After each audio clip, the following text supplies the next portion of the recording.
kasisid, welcome back po sa aking channel at kung bago ka pa lang sa channel ko, syempre welcome na welcome ka. Kaya kung magustuhan mo ang video na to, huwag kalimutang mag-subscribe, i-like o i-share.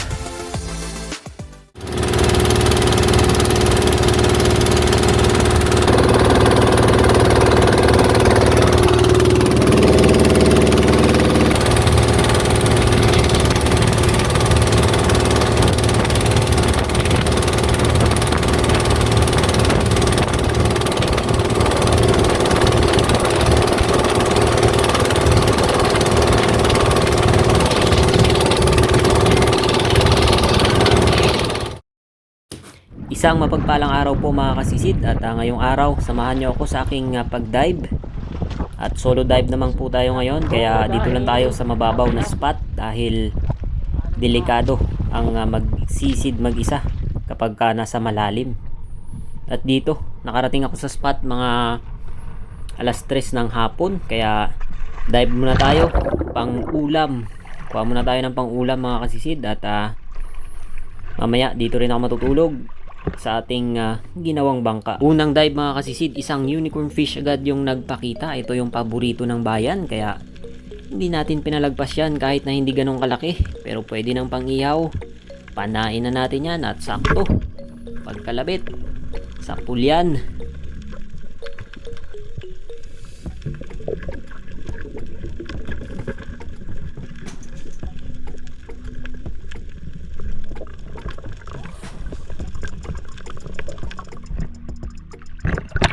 Dito sa spot mga kasisid ay malabo yung tubig, kaya yung ginagawa ko ay ambush talaga. At hindi tumagal, lumapit itong putian o tribali mga kasisid na hindi gaanong lumalaki. Ito yung yellow spotted tribali. At agad-agad naman nating nakalabitan yan dahil napakalapit na. At yun, dire-diretso hanggang monoline sa sobrang lapit.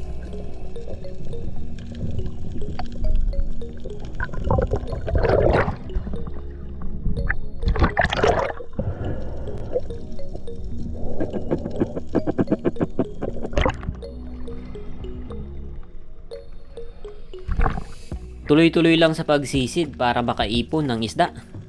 At meron akong dalang ice box na merong ice, kaya itong mga mahuhuli ko na sumobra sa pang-ulam ngayong hapon ay ilalagay natin yan sa ice box mga kasisid.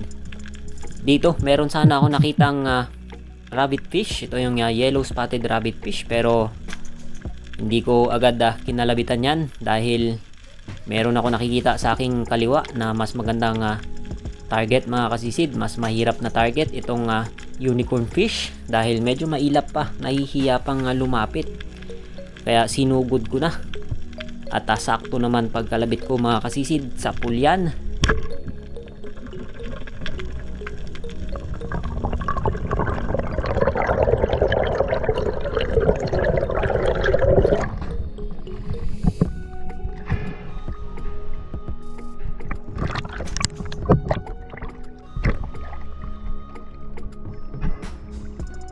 Pagkalipas ng ilang minutong paglalangoy sa pangantuhan ay ito, meron na naman tayong nasumpungan na isang surahan na naman mga kasisid, kaya hindi natin yan pagbibigyan. Kakalabitan natin yan hanggat maaari dahil ito yung paborito ng bayan at maraming nagre-request ito sa akin na bibili raw ng pang-ihaw na original na suran mga kasisid. Kaya ito, pangatlong suran na natin.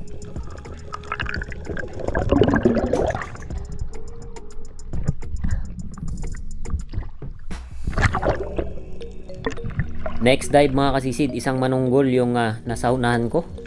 At merong labas-pasok na midnight snapper, kaya dinapaan ko na. At sakto naman nung nakalabitan ko, tinamaan at hindi nakawala yan dahil mga ganitong isda mga kasisid, malambot yung laman. Kapag pangit yung patama ay nakakawala.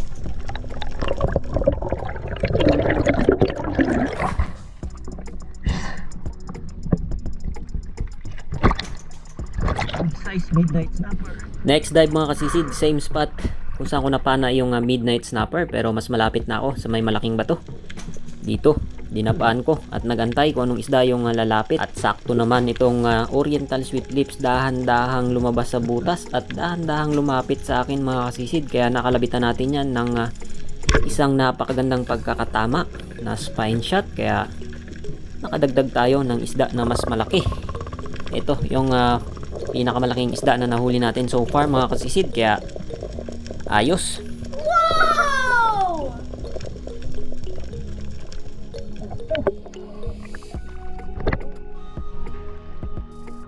At sumunod na sisid sa unahan ng konti, isang panther yung nagpakita dito sa akin. Kaya hindi ko na yan pinalagpas mga kasisid dahil masarap itong pangsigang.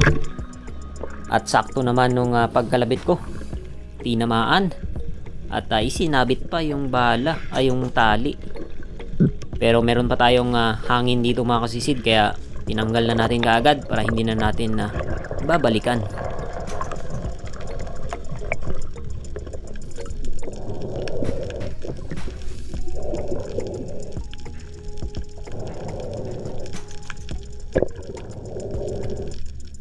Next dive, isang malaking bato na naman yung dinapaan ko dito dahil merong kanlay na labas-pasok.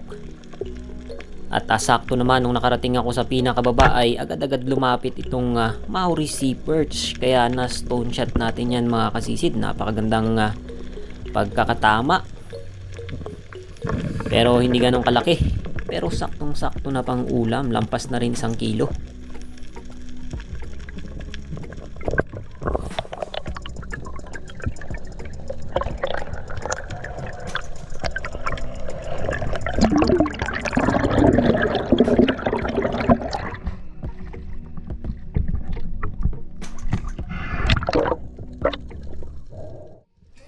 Another ambush mga kasisid sa napakalabo na dagat itong napuntahan ko na. Pero nagantay pa rin ako kung anong isda yung lalapit, hindi tumagal.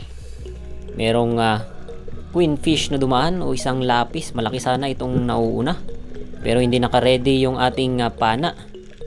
At yung mga sumunod ay maliliit na, pero mabibilis talaga yung kanilang paglangoy mga kasisid, kaya hindi natin yan nakalabitan. At sakto naman merong yellow spotted rabbit fish na papalapit sa akin. Kaya ito na yung aking tinutukan ng pana mga kasisid. At ito ang nangyari.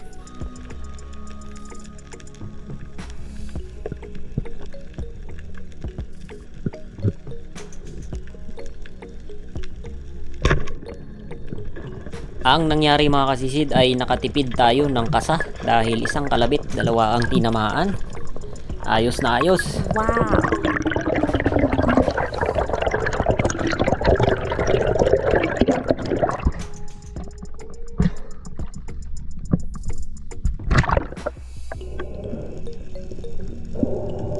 Pagkatapos kong tuhugin itong 2 samaral mga kasisid ay agad-agad na akong bumalik sa bangka.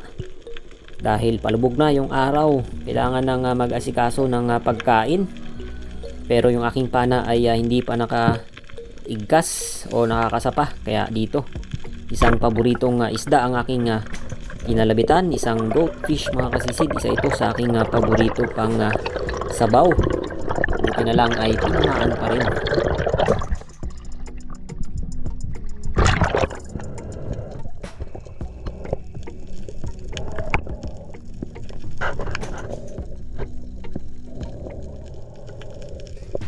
Habang lumalangoy ako palapit sa bangka mga kasisid ay nilinisan ko na itong isda na aking uulamin para diretso salang na lang mamaya.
At dito na ako nagpatabi sa isang isla mga kasisid, pero hindi ito buhangin.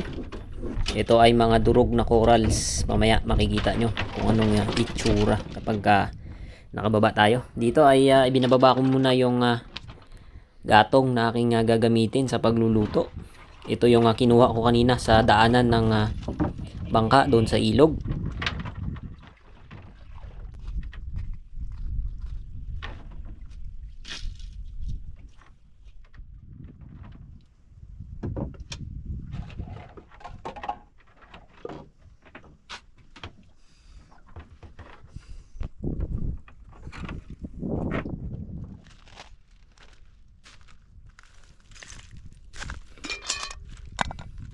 At sa sobrang alon kanina mga kasisid, nung papunta pa lang ako dito, ay ito yung dala kong itlog ay nabasag yung isa. Sayang.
Yun. Let's sleep mga kasisid.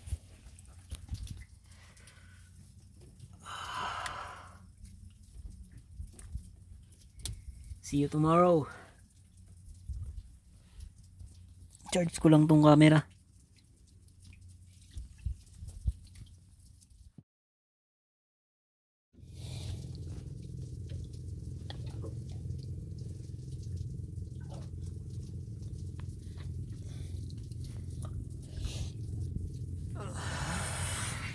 Good morning mga kasisid. Good morning, good morning. Aking tulugan.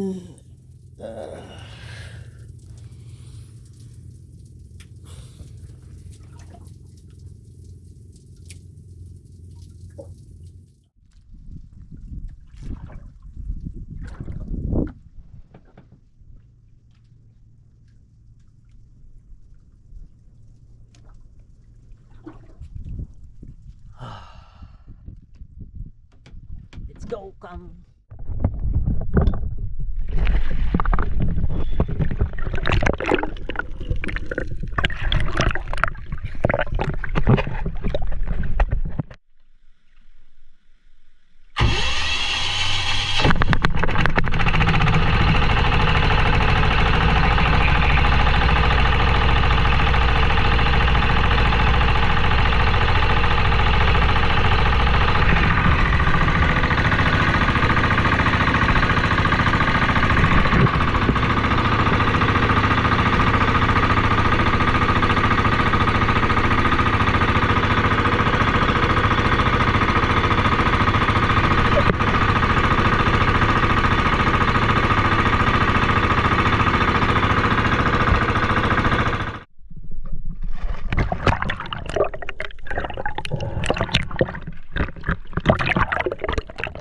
Hindi na ako lumipat ng spot kung saan ako kahapon namana ay dito na rin ako namana ulit. At syempre, bago tayo lumayo sa bangka mga kasisid ay secured muna natin itong pondo. Baka biglang lumakas yung hangin ay iwan tayo ng ating bangka at mahirapan tayong humabol. At shoutout po sa mga ganitong bangka na nakita na nilang merong boya at merong sumisisid ay didikit pa rin talagang mag-uusyoso pa rin. Kaya hindi muna ako nag-dive dito mga kasisid, pinalagpas ko muna itong bangka na ito.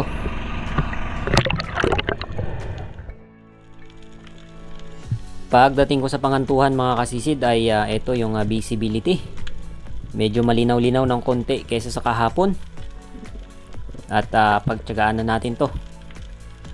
Dito merong grupo ng rabbit fish na dahan-dahan yung kanilang paglangoy mga kasisid, kaya tinutukan ko na ng pana. Nagaantay ako ng matapat yung dalawa para makatipid ulit tayo sa kasa mga kasisid, o yung isang kalabit, dalawang tatamaan dahil sobrang bagal ng kanilang paglangoy. Hindi sila ganun kailap kapag maaga pa. Pero wala tayong nakitang pagkakataon mga kasisid dahil humiwalay pa yung dalawa.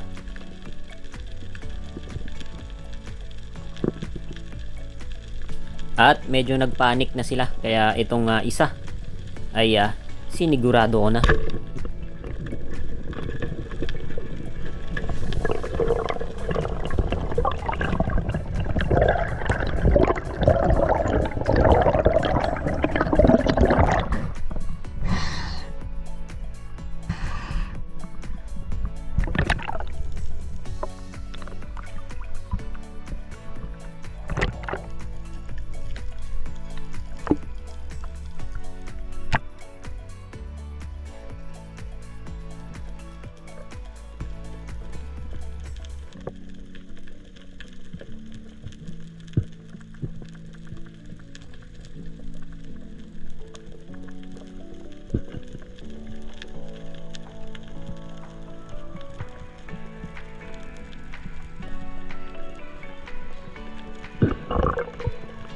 Next dive mga kasisid, dahan-dahan akong nagpalubog habang tinitignan yung paligid.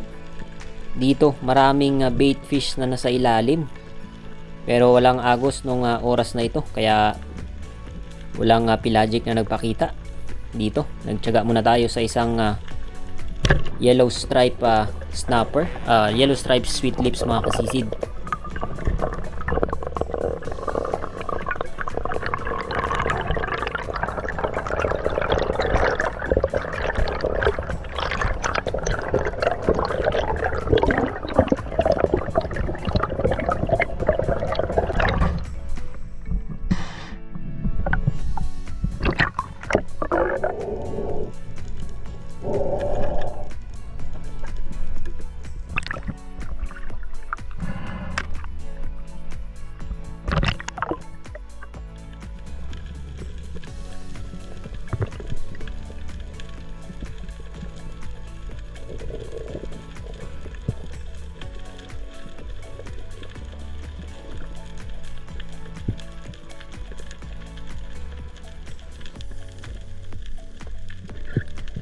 Pagdating sa unahan mga kasisid, isang yellow stripe sweet lips na naman yung nagpakita dito, 2 piraso.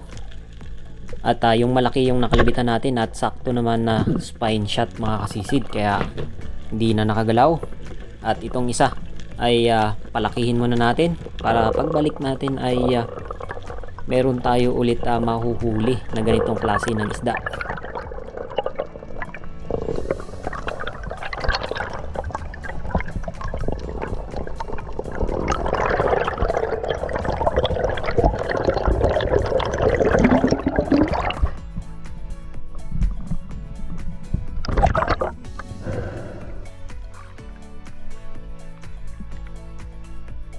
Sumunod na sisid mga kasisid, isang uri na naman ng sweet lips. Ito yung harlequin. Malaki ito, halos 1 kilo kalahati na. Kaya kinalabitan na natin agad yan yung nahanap natin ng tamang distansya. At sakto naman, maganda yung pagkakatama.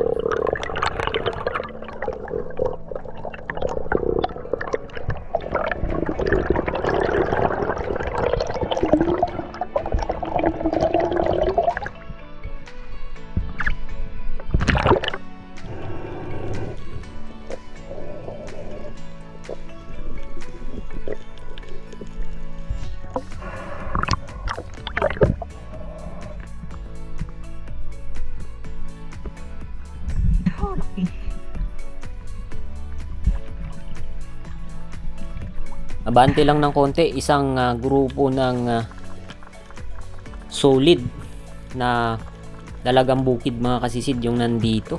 Napakarami at good size na para kainin ng tangigi, pero wala ganong agos kaya walang nagpakitang pelagic dito. Isang Maori sea perch ang nagpakita o lumabas sa kanyang lungga. Malaking kanlay na sana ito mga kasisid, pero mailap. Dahan-dahan kong sinugod dito pero biglang pumasok naman sa butas, kaya hindi na natin na pinilit yan mga kasisid dahil may kalaliman na. Nasagad ko na yung 10 dipa ng aking boya at nahihirapan na rin ako sa aking hila-hila na isda, kaya lumapit muna ako sa bangka dahil hindi pa rin ako masyadong lumalayo. Malapit lang sa pangantuhan yung bangka. Binaba ko muna yung mga isda mga kasisid para makabuelo-buelo sa paglalangoy.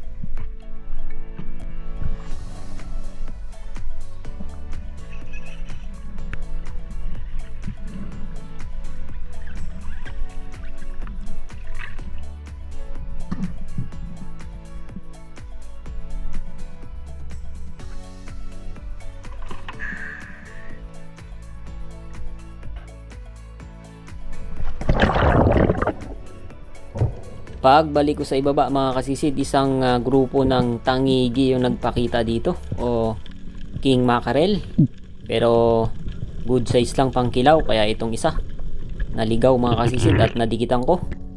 Agad-agad nating nakalabitan yan at tinamaan naman mga kasisid kahit na hindi ganun kalaki. Ayos. nakatangigi tayo.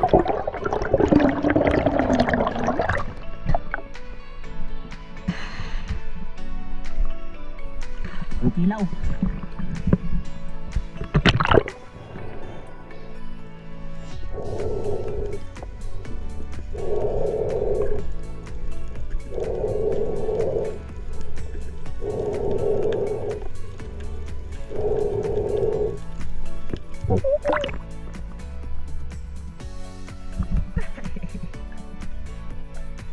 Cute.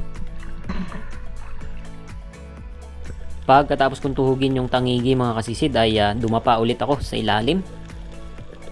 Biglang lumapit itong Spanish plug snapper. Malaki na. Kaya hindi na ako naghanap ng iba.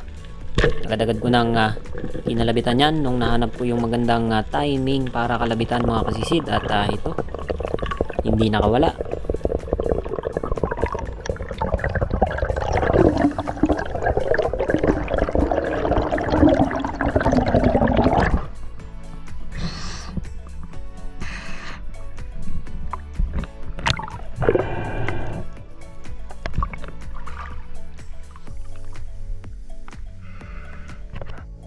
Pagkatapos kong tuhugin yung Spanish plug snapper ay isinuka niya itong mga kinain niya na maliliit na hito mga kasisid.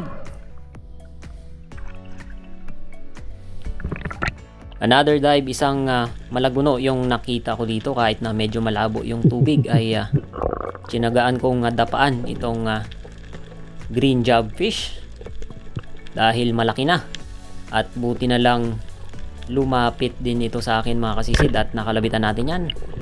Nauna pa sa ating pumaytaas kaya hindi tayo nahirapan dito.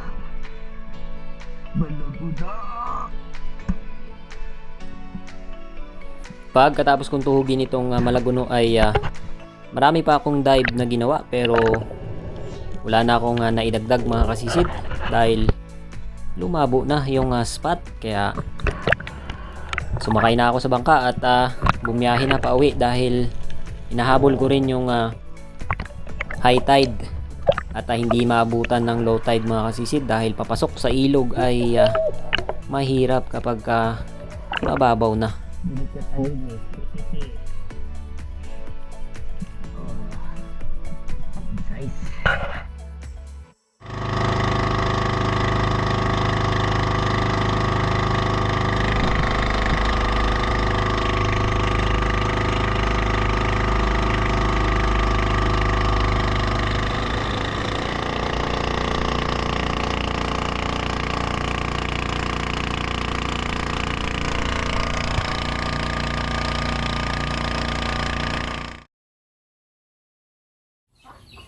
Kilaw.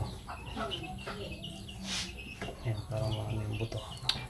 Sarap. Tamtaman pang kilaw. Sashimi. Wala akong wasabi.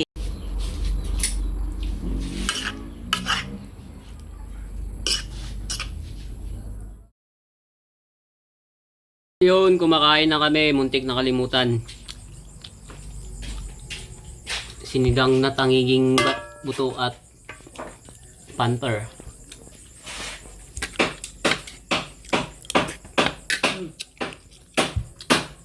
Isang napukpok ng Ranga-ranga. sarap. Yummy. Talbos ng kamote. Okay, tatay yun. Ayaw niya yan palagyan ng talas. Ang sinula.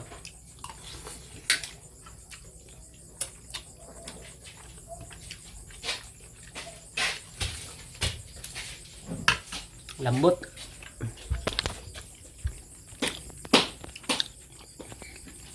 Ah, hap.